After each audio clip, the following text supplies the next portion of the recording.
الحمد لله رب العالمين والصلاة والسلام على سيد المرسلين محمد وآله وصحبه أجمعين أما بعد السلام علیکم ورحمۃ اللہ وبرکاتہ۔ پارہ نمبر 25 کی ابتدا ہوتی ہے الیہ یرد علم الساعہ۔ مشرکین و کفار اللہ کے رسول صلی اللہ علیہ وسلم کا مستقل انکار کیا کرتے تھے، اور آپ صلی اللہ علیہ وسلم جب انہیں قیامت کی خبر پہنچاتے تھے تو وہ آپ کا مذاق اڑایا کرتے تھے کہ بھئی یہ قیامت کب آنے والی ہے۔ تو اللہ تعالیٰ نے فرما دیا کہ یہ جو علم ہے قیامت کا یہ صرف اللہ رب العالمین کے پاس ہے، اور عورت کا جو حمل ٹھہرنا ہے، بچے کا پیدا ہونا ہے، یہ سارے علم ایسے علم ہے جس کا علم صرف اللہ رب العالمین کے پاس ہے اور کسی کے پاس نہیں ہے۔ اس کے بعد وَإِذَا انسانی فطرت کا ذکر ہے، وَإِذَا أَنْعَمْنَا عَلَى الْإِنسَانِ أَعْرَضَ وَنَأَى بِجَانِبِهِ وَإِذَا مَسَّهُ الشَّرُّ فَذُو دُعَاءٍ عَرِيضٍ، آیت نمبر 51، کہ جب ہم انسان پر انعامات کرتے ہیں، یعنی ان کے حالات کو درست کر دیتے ہیں، انسان کے احوال درست ہو جاتے ہیں، تو یہ جو انسان ہوتا ہے یہ اللہ سے اعراض کرنے لگتا ہے، اللہ کو اگنور کرنے لگتا ہے، اللہ کے سامنے اترانے لگتا ہے۔ لیکن جب کوئی مصیبت اس انسان کو آ پکڑتی ہے تو فوراً جو ہے یہ اللہ کے سامنے لمبی لمبی اور لمبی چوڑی دعائیں کرنے لگتا ہے۔ یعنی انسان کی یہ فطرت بتائی جا رہی ہے کہ مصیبت کے وقت تو اللہ کو یاد کرتا ہے، لیکن جب خوشحالی ہوتی ہے تو اس وقت اللہ کو بھولا بیٹھا رہتا ہے اور اعراض کرتا ہے اور اتراتا ہے۔ حالانکہ ایک مومن کی صفت کیا ہونی چاہیے کہ جس طرح تکلیف اور مصیبتوں کے وقت ایک مومن اللہ کو یاد کرتا ہے، اسی طرح اس مومن کو یہ بھی چاہیے کہ خوشحالی کے وقت بھی اللہ رب العالمین کو یاد کرتا رہے۔ اس کے بعد آیت نمبر 53 میں اللہ تعالیٰ نے اپنی قدرت کا ذکر کیا، سنریہم آیاتنا فی الآفاق وفی انفسہم حتی یتبین لہم انہ الحق اولم یکفی بربک انہ علی کل شیء شہید۔ اللہ تعالیٰ نے یہ بتایا کہ ہم عنقریب ان لوگوں کو زمین و آسمان میں، پوری کائنات میں اپنی نشانیاں دکھا دیں گے، اور ان کی اپنی جانوں میں اپنی نشانیاں ہم دکھائیں گے، یہاں تک کہ ان پر حق واضح ہو جائے گا کہ یہ جو دین ہے یہی حق ہے۔ اب آپ دیکھیں کہ اللہ تعالیٰ نے جو اللہ کی جو قدرت کی نشانیاں ہیں وہ کس طرح دن بدن ڈسکور ہوتی چلی جا رہی ہیں، جس طرح سائنس ترقی کر رہی ہے، اللہ کی نشانیوں کو تلاش کرتی جا رہی ہے، اللہ کی نشانیوں کو ڈسکور کرتی چلی جا رہی ہے۔ اللہ نے فرمایا وفی انفسہم، ان کی جانوں کے اندر بھی اپنی نشانیاں دکھائیں گے۔ اب ایک انسان بیٹھ جائے ان اسٹڈیز کو لے کر جو اس کے جسم کے متعلق ہیں، اسی میں وہ اللہ کی قدرت کو جان سکتا ہے۔ آپ اپنے باڈی کے ایک باڈی پارٹ کو لے لیں، ایک جز کو لے لیں، ایک عضو کو لے لیں، آپ اس کے فنکشنز کو دیکھ لیں کہ کس طرح وہ آپ کا باڈی پارٹ ورک کرتا ہے، وہ عضو، آپ کو اندازہ ہوگا کہ بھئی اللہ رب العالمین کتنا زبردست قدرت والا ہے۔ جو اللہ کے تعالیٰ نے فرمایا کہ ہم عنقریب زمین و آسمان میں، پوری کائنات میں اور ان کی جانوں کے اندر بھی اپنی نشانیاں دکھائیں گے انہیں۔ اس کے بعد سورۃ الشورى کی ابتدا ہوتی ہے۔ شورا اس سورت میں چونکہ مسلمانوں کی ایک خصوصیت بیان کی گئی ہے کہ وہ اپنے معاملات کو مشورے سے طے کرتے ہیں، مشورے کے ذریعے کوئی معاملہ وہ یعنی اس کو انجام دیتے ہیں، اور خصوصاً جو اجتماعی معاملات ہوتے ہیں ان میں وہ بغیر مشوروں کے کام نہیں کرتے۔ تو مشورہ کرنا اس کی بڑی اہمیت ہے اسلام میں، اور اس کا ذکر ہے مسلمانوں کی خصوصیت کے طور پر، اس وجہ سے اس سورت کو سورۃ الشورى کہا جاتا ہے۔ آیت نمبر 5 میں ذکر ہے تکاد السماوات یتفطرن من فوقہن، کہ ایسا لگتا ہے کہ آسمان پھٹ پڑے فرشتوں کی وجہ سے، یعنی آسمان میں اللہ کی عبادت کرنے والے، اللہ کی تسبیح بیان کرنے والے فرشتے اتنی زیادہ تعداد میں ہیں، اتنی بڑی تعداد میں ہیں کہ ایسا لگتا ہے کہ آسمان فرشتوں کے بوجھ سے پھٹ پڑے گا۔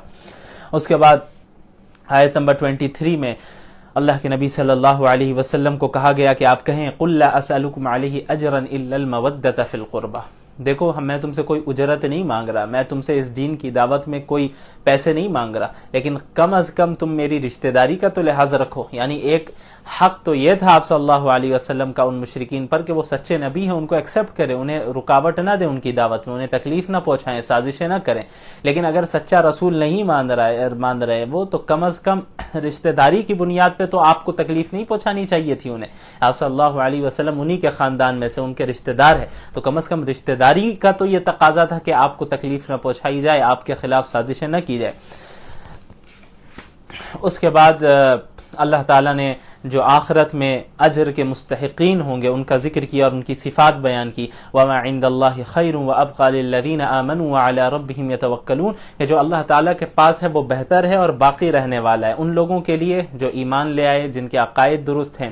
وعلى ربهم يتوکلون، اور جو یہ وہ ہیں جو اپنے رب پر بھروسہ کرتے ہیں اور گناہ کبیرہ سے یہ بچتے ہیں، اور جب بھی کبھی وہ غصہ ہوتے ہیں ایسے لوگ تو معاف کر دیتے ہیں، اللہ تعالیٰ کی بات مانتے ہیں، نماز کی پابندی کرتے ہیں، اپنے معاملات کو باہمی مشورے سے جو ہے طے کرتے ہیں، اور اللہ تعالیٰ نے ہم نے فرمایا کہ جو ہم نے انہیں دیا ہے ان میں سے وہ خرچ کرتے ہیں ہمارے راستے میں، اور جب ان پر ظلم ہوتا ہے تو ظلم کا بدلہ بھی لیتے ہیں، لیکن بدلہ لینے میں بھی انصاف کے ساتھ کام کرتے ہیں، ایسا نہیں کہ حق سے تجاوز کر جاتے ہیں. تو اس کے بعد اللہ تعالیٰ نے آیت نمبر 49 میں اپنی صفت خلق کا ذکر کیا. للہ ملک السماوات والارض، کے زمین و آسمان کی بادشاہت اللہ کی ہے. یخلق ما یشاء، اللہ جسے چاہتا ہے اسے پیدا کرتا ہے. یہب لمن یشاء اناثا ویہب لمن یشاء ذکور، اللہ جسے چاہتا ہے اسے بیٹیاں عطا کرتا ہے، جسے چاہتا ہے اسے بیٹے عطا کرتا ہے، جسے چاہتا ہے انہیں دونوں عطا کرتا ہے، جسے چاہتا ہے اسے کچھ نہیں عطا کرتا. یعنی یہ پورا اختیار اللہ کے ہاتھ میں ہے، کسی انسان کے ہاتھ میں بھی نہیں ہے، کسی مخلوق کے ہاتھ میں نہیں ہے کہ بھئی کسی پیر بابا کے پاس آپ چلے جائیں اور جو ہے ان سے کہہ دیں کہ بھئی اب بیٹا پیدا ہو جائے یا بیٹی پیدا ہو جائے. یہ کسی کے اختیار میں نہیں ہے، اللہ کے اختیار. اللہ جسے چاہتا ہے اسے بیٹی عطا کرتا ہے، جسے چاہتا ہے اسے بیٹے عطا کرتا ہے. تو صفت خلق میں کوئی شریک نہیں ہے اللہ کے ساتھ. اللہ جسے چاہے جیسا چاہے ویسا پیدا کرتا ہے. اللہ مالک ہے، اللہ خالق ہے، یہ اللہ کے اختیار میں. اس کے بعد اللہ تعالیٰ نے ذکر کیا آیت نمبر 51 میں کہ انسان انبیاء اللہ تعالیٰ سے کس طرح ہم کلام ہوا کرتے تھے اللہ تعالیٰ انبیاء کے ساتھ. مشرکین نبی کریم صلی اللہ علیہ وسلم کے پاس آتے اور اعتراض کرتے کہ بھئی اگر آپ سچے نبی ہیں تو اللہ تعالیٰ آپ سے ڈائریکٹ کیوں نہیں بات کرتا جس طرح موسیٰ علیہ السلام سے کیا. تو اللہ نے ان کے اس نظریے کی تردید فرمائی اور فرمایا وما كان لبشر ان يكلمه اللہ، کہ کسی بھی انسان کے لیے یہ پاسبل ہی نہیں ہے کہ اللہ تعالیٰ اس انسان سے بات کرے سوائے 3 ذرائع کے. سب سے پہلا ذریعہ الا وحیا، الہام کے ذریعے کہ اللہ اس نبی کے دل میں کوئی بات ڈال دے. او من وراء حجاب، یا حجاب کے پیچھے سے، پردے کے پیچھے سے، جس طرح حضرت موسیٰ سے بات ہوئی. حضرت موسیٰ علیہ السلام سے بھی اس طرح بات نہیں ہوئی تھی کہ ڈائریکٹ کہ آمنے سامنے اللہ کو وہ دیکھ رہے ہوں، ایسا نہیں ہوا تھا، بلکہ ان کے سامنے کوئی صورت نہیں تھی، بس اللہ کی آواز آ رہی تھی، ایک پردے کے پیچھے سے اللہ نے ہم کلامی کی. اس کے بعد او تیسری صورت او یرسل رسولا، یا یہ کہ کسی فرشتے کو میسنجر بنا کر بھیجے، یعنی اللہ نے اپنا پیغام فرشتے کو دے دیا حضرت جبریل کو، حضرت جبریل گئے نبی کے پاس اور انہوں نے بات کی. تو یہ 3 طریقے ہیں، الہام، دل میں بات ڈالنا، اس کے علاوہ یہ کہ پردے کے پیچھے سے اللہ سے ڈائریکٹ گفتگو کرنا. تیسری صورت یہ ہے کہ فرشتے کے ذریعے اللہ تعالیٰ اپنا پیغام رسول تک پہنچاتا ہے. اس کے بعد سورۃ الزخرف کی ابتدا ہوتی ہے. زخرف سونے کو کہتے ہیں، گولڈ کو. اس صورت میں اس کا ذکر ہے، اس لیے اس مناسبت سے اس کو سورہ زخرف کہا جاتا ہے. اس صورت میں مشرکین مکہ کے مختلف اعتراضات کے جوابات دیے گئے ہیں، ان کی تردید کی گئی ہے. اس کے علاوہ حضرت ابراہیم، حضرت موسیٰ، حضرت عیسیٰ علیہم الصلاۃ والسلام کا ذکر ہے. ابتدا ہوتی ہے حامیم والکتاب المبین، اس کھلی ہوئی کتاب کی قسم کھاتے ہیں اللہ تعالیٰ کہ یہ جو ہے واضح کتاب ہے. اور اس کے بعد اللہ تعالیٰ نے پھر آیت نمبر 17 میں مشرکین کی جو ایک غلط سوچ تھی اس کی تردید کی. ام اتخذ مما يخلق بنات واصفاكم بالبنين واذا بشر احدهم بما ضرب للرحمن مثلا ظل وجهه مسودا وهو كظيم. میں نے بتایا تھا مشرکین کے ہاں اگر کوئی بیٹی پیدا ہو جاتی تو اسے عیب سمجھتے، عار محسوس کرتے، ذلت محسوس کرتے، یہاں تک کہ بچیوں کو زندہ دفنا دیا کرتے تھے. اور دوسری طرف اللہ کی طرف بیٹیوں کی نسبت کرتے تھے کہ الیاذ باللہ فرشتے اللہ کی بیٹیاں ہیں. تو جو اپنے لیے پسند نہیں کر رہے ہیں وہ اللہ کی طرف منسوب کر رہے ہیں، اور جو بیٹیوں کے ساتھ انہوں نے معاملات کیے کہ بیٹی کو وہ حقیر سمجھتے، بیٹی پیدا ہونے کو وہ زحمت سمجھتے اور پھر جو ہے ذلت سمجھتے اور اسے زندہ دفنا دیتے. تو اللہ نے فرمایا کہ یہ کتنی بری سوچ ہے ان کی اور کتنا غلط فیصلہ یہ لوگ کر رہے ہیں.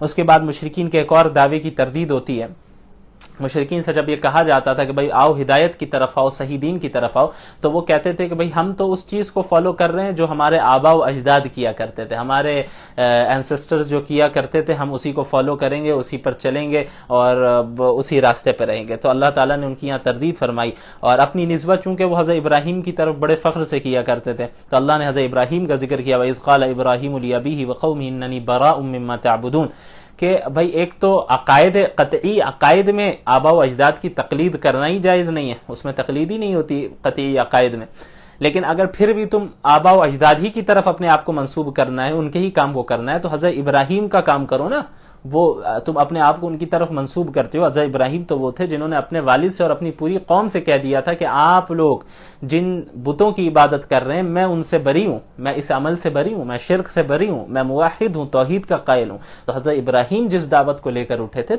تم سب بھی اسی دعوت کو ایکسیپٹ کرو۔ اگر تمہیں اتنا ہی اپنے آپ کو آبا و اجداد کی طرف منسوب کرنا ہے تو حضرت ابراہیم کی طرف منسوب کرو اور ان کا عمل کرو۔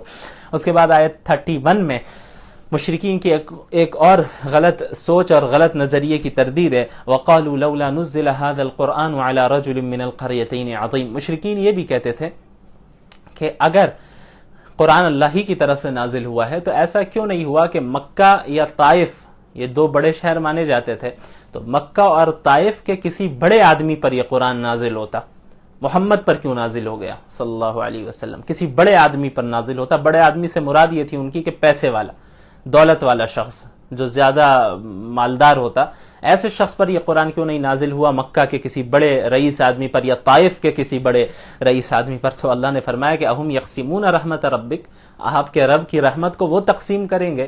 یہ نبوت اللہ کی رحمت ہے کہ اللہ جسے چاہے اسے دیتا ہے، یہ دولت کی بنیاد پر نبوت نہیں ملتی، شہرت کی بنیاد پر نبوت نہیں ملتی۔ یہ بتائیں گے کہ نبوت کس کو ملنی چاہیے تھی اور کس کو نہیں ملنی چاہیے تھی، یہ اللہ جانتا ہے کہ نبوت کا مستحق کون ہے اور کون نہیں ہے۔ اس کے بعد آیت 36 میں اللہ نے اللہ کے ذکر چھوڑنے کا جو نقصان ہے اس کو بیان کیا، وَمَن يَعْشُ عَن ذِكْرِ الرَّحْمَنِ نُقَيِّضْ لَهُ شَيْطَانًا فَهُوَ لَهُ قَرِينٌ، جو شخص ضد کی وجہ سے اللہ کے ذکر کو چھوڑا رہے گا، ہم اس پر شیطان کو مسلط کر دیں گے اور پھر وہ اس کا دوست بن جائے گا۔ شیطان پھر اسے خیر کے کام کرنے نہیں دے گا، وہ اسے شر کی طرف لیتا چلا جائے گا۔ اس لیے انسان کو چاہیے کہ اپنے آپ کو اللہ کو یاد کرنے، اللہ کے احکامات پر عمل کرنے کا پابند بنائے۔ اس کے بعد حضرت موسیٰ علیہ السلام کا ذکر شروع ہوتا ہے آیت نمبر 46 سے، وَلَقَدْ أَرْسَلْنَا مُوسَىٰ بِآيَاتِنَا إِلَىٰ فِرْعَوْنَ وَمَلَئِهِ فَقَالَ إِنِّي رَسُولُ رَبِّ الْعَالَمِينَ۔ حضرت موسیٰ علیہ السلام کو اللہ تعالیٰ نے معجزات دے کر، نشانیاں دے کر فرعون اور اس کی قوم کے پاس بھیجا، اور پھر ان کے واقعے کو بھی بیان کیا گیا کہ کس طرح انہوں نے جھٹلایا فرعون نے اور فرعون کی قوم نے، اور اللہ نے انہیں ہلاک کیا۔ اس کے بعد حضرت عیسیٰ علیہ السلام کا ذکر ہے، اور آیت نمبر 81 میں یہ بتا دیا گیا کہ بھائی اللہ تعالیٰ اس بات سے پاک ہے کہ وہ کسی کو اپنا بیٹا بنائے۔ جو کرسچنز کہتے ہیں کہ علیاذ باللہ حضرت عیسیٰ اللہ کے بیٹے ہیں، یہ ایک بہت بڑی تہمت ہے اللہ پر۔ آپ کہہ دیجئے اے محمد صلی اللہ علیہ وسلم، ان کان للرحمن ولد، اگر رحمان کا کوئی بیٹا ہوتا، اللہ کا کوئی بیٹا ہوتا، فانا اول العابدین، تو اس کی سب سے پہلے عبادت کرنے والا میں ہوتا، لیکن چونکہ ایسا ہے نہیں، اس لیے میں صرف اللہ کی عبادت کرتا ہوں اور کسی کی عبادت نہیں کرتا۔ تو یہ اللہ کی طرف بیٹے کی نسبت کرنا، اللہ کی طرف کسی شریک کی نسبت کرنا، اللہ کے ساتھ کسی کو شریک ٹھہرانا، یہ بہت بڑا جرم ہے اور اللہ رب العالمین پر بہت بڑی تہمت ہے۔ اس کے بعد سورۃ الدخان کی ابتدا ہوتی ہے۔ دخان عربی میں دھوئیں کو کہتے ہیں، چونکہ اس سورت میں دھوئیں کا ذکر ہے اس وجہ سے اس سورت کو سورۃ الدخان کہتے ہیں۔ مکی سورت ہے اور مکی سورتوں ہی کی طرح توحید، رسالت اور آخرت پر اس پہ زور دیا گیا ہے۔ اور دخان کیوں کہا گیا ابھی میں اس پہ آتا ہوں۔ سب سے پہلے ابتدا ہوتی ہے انا انزلناہ فی لیلۃ مبارکۃ انا کنا منذرین۔ اس قرآن کریم کے نزول کے متعلق اللہ نے فرمایا کہ ہم نے اس قرآن کو لیلۃ مبارکۃ میں نازل فرمایا۔ اب وہ لیلۃ مبارکہ کون سی ہے، وہ مبارک رات کون سی ہے؟ سورہ القدر میں اس کی وضاحت موجود ہے، انا انزلناہ فی لیلۃ القدر، کہ ہم نے لیلۃ القدر میں اس قرآن کا نزول فرمایا. تو اللہ تعالیٰ نے لوح محفوظ سے آسمان دنیا پر لیلۃ القدر میں ایک ساتھ پورے قرآن کا نزول فرمایا. پھر آسمان دنیا سے اللہ کے رسول صلی اللہ علیہ وسلم پر 23 سال کی مدت میں وقتاً فوقتاً ضرورت کے مطابق مختلف آیتیں نازل ہوتی رہیں. تو یہ لیلۃ القدر کی ایک بہت بڑی اہمیت اس وجہ سے بھی ہے کہ قرآن کریم کا اس رات میں نزول ہوا. اس کے بعد آیت نمبر 10 میں دخان کا ذکر ہے، فَارْتَقِبْ يَوْمَ تَأْتِي السَّمَاءُ بِدُخَانٍ مُبِينٍ. تو اب انتظار کیجئے اس دن کا جس دن آسمان کھلے ہوئے دھوئیں کو لائے گا، یعنی جس دن آسمان میں کھلا ہوا دھواں پھیلا ہوگا. اب جو ہے اس کی دو تفسیر ہے. ایک تفسیر تو یہ ہے کہ مکۃ المکرمہ کے مشرکین آپ صلی اللہ علیہ وسلم اور مسلمانوں پر جو ہے بہت سخت انہیں آزمائش میں مبتلا کرتے رہے اور تکلیف پہنچاتے رہے، پریشان کرتے رہے. تو آپ صلی اللہ علیہ وسلم نے ان کے لیے بد دعا کی. تو اس بد دعا کے نتیجے میں اللہ تعالیٰ نے ان پر انہیں سخت قحط میں مبتلا کر دیا اور سخت قحط پڑا، اور اتنا شدید قحط پڑا کہ کھانے پینے کی سامان کی اتنی قلت ہو گئی کہ وہ ہڈیاں اور مردار کھانے پر مشرکین مجبور ہو گئے. اور بھوک سے یہ عالم ان کا ہو گیا کہ جب وہ آسمان کی طرف دیکھتے تو انہیں دھواں دھواں نظر آتا. تو ایک قول تو یہ ہے مفسرین کا کہ اسی دھوئیں کی طرف اشارہ ہے کہ جو حقیقت میں دھواں نہیں تھا لیکن بھوک کی شدت کی وجہ سے انہیں دھواں نظر آ رہا تھا. دوسرا قول یہ ہے کہ قیامت کی جو 10 میجر سائنز ہیں، قیامت کی جو 10 بڑی نشانیاں ہیں، ان میں سے ایک بڑی نشانی دھوئیں کی بھی ہے کہ پوری دنیا میں ایک دھواں پھیل جائے گا، وہ چھا جائے گا. تو اس طرف اللہ تعالیٰ نے اشارہ کیا. بہرحال پھر آیت نمبر 17 میں پھر فرعون کی تباہی کا ذکر ہے. وَلَقَدْ فَتَنَّا قَبْلَهُمْ قَوْمَ فِرْعَوْنَ وَجَاءَهُمْ رَسُولٌ كَرِيمٌ کہ ہم نے ان کے پاس جو ہے نبی کو بھیجا، موسیٰ علیہ السلام کو بھیجا اور فرعون کی قوم کو آزمائش میں ڈالا، لیکن انہوں نے جو ہے کفر کیا اور اللہ کا انکار کیا اور پھر اللہ نے انہیں ہلاک و برباد کر دیا. اس کے بعد آیت نمبر 43 سے اہل جہنم کے کھانے کا ذکر ہے. ان شجرۃ الزقوم طعام الاثیم، جو گنہگار ہوں گے ان کا کھانا جہنم میں زقوم کا درخت ہونا ہے، جو کہ دکھنے میں بھی بہت خراب ہے، ٹیسٹ میں بھی بہت خراب ہے، اس کی اسمیل بھی بہت خراب ہے. تو وہ جب کھائیں گے تو ان کے پیٹ میں ابال شروع ہو جائے گا اور وہ پریشان رہیں گے. بہرحال اس کے بعد پھر آیت 51 سے جنتیوں کا ذکر ہے، ان کو جو انعامات اللہ تعالیٰ دیں گے. ان المتقین فی مقام امین فی جنات وعیون، جو تقوی والے ہوں گے وہ امن و امان والی جگہ میں ہوں گے، باغات میں ہوں گے، پانی کے چشموں میں ہوں گے، آرام سے بیٹھے ہوں گے، ان کے لیے اونچی نشستیں لگائی جائیں گی، آمنے سامنے بیٹھے ہوں گے. اس کے علاوہ وہ جو چاہیں گے انہیں وہ دیا جائے گا. ریشم کے باریک کپڑے بھی پہنیں گے، ریشم کے موٹے کپڑے بھی پہنیں گے. اور اللہ نے فرمایا کہ ہم خوبصورت آنکھوں والی حوروں سے ان کی شادیاں کرائیں گے. تو یہ ساری نعمتیں ان جنتیوں کو حاصل ہونے والی ہے. سورۃ الجاثیہ کی ابتدا ہوتی ہے. جاسیہ کہتے ہیں گھٹنوں کے بل بیٹھنے کو، چونکہ اس صورت میں قیامت کی ہولناکی کا ذکر ہے کہ قیامت کی ہولناکی کو دیکھ کر جو تمام لوگ ہوں گے، مخلوقات ہوں گی، وہ ڈر سے، خوف سے گھٹنوں کے بل گر جائیں گی، گھٹنوں کے بل بیٹھ جائیں گی اللہ کے سامنے. تو اس لیے سورت کو سورۃ الجاثیہ کہتے ہیں. تو اس کی ابتدا ہوتی ہے نشانیوں کے ساتھ. ان فی السماوات والارض لآیات للمؤمنین، زمین و آسمان میں ایمان والوں کے لیے نشانیاں ہیں. اللہ تعالیٰ نے جو زمین و آسمان بنائے ہیں اور اس کے علاوہ جو اللہ تعالیٰ کی تخلیق ہے، جو بھی اللہ نے دن اور رات کے آنے جانے کا نظام بنایا ہے، جو آسمان سے اللہ نے رزق کو اتارا ہے، ان ساری چیزوں میں یقین رکھنے والوں کے لیے، عقل مندوں کے لیے، ایمان والوں کے لیے نشانیاں ہیں. اس کے بعد اللہ تعالیٰ نے آیت نمبر 18 سے پہلے بنی اسرائیل کا ذکر کیا کہ اللہ نے انہیں نبوت، کتاب اور مختلف چیزوں سے نوازا، لیکن پھر بھی وہ حسد اور بغض میں پڑے اور ایک دوسرے کی مخالفت کی، اللہ کے دین کو بدل ڈالا. اس کے بعد آیت 18 میں اللہ نے فرمایا ثم جعلناک علی شریعۃ من الامر فاتبعها، کہ اے محمد صلی اللہ علیہ وسلم پھر ہم نے آپ کو بھی اس دین کی ایک شریعت پر رکھا ہے، لہٰذا آپ اسی شریعت کی اتباع کیجئے. وَلَا تَتَّبِعْ أَهْوَاءَ الَّذِينَ لَا يَعْلَمُونَ، اور ان لوگوں کے ڈیزائرز اور ان کی خواہشات کو ہرگز فالو نہ کیجئے جن کے پاس علم نہیں ہے. لہٰذا ہمیں معلوم ہوا کہ آپ صلی اللہ علیہ وسلم کو بھی حکم ہے اور ان کے واسطے سے پوری امت کو یہ حکم ہے کہ ہمیں شریعت کا پابند رہنا ہے. شریعت میں جن چیزوں کو کرنے کا حکم ہے ہمیں انہیں کرتے رہنا ہے، اور جن چیزوں کو نہیں کرنے کا حکم ان سے ہمیں بچتے رہنا ہے، چاہے کوئی بھی آ جائے.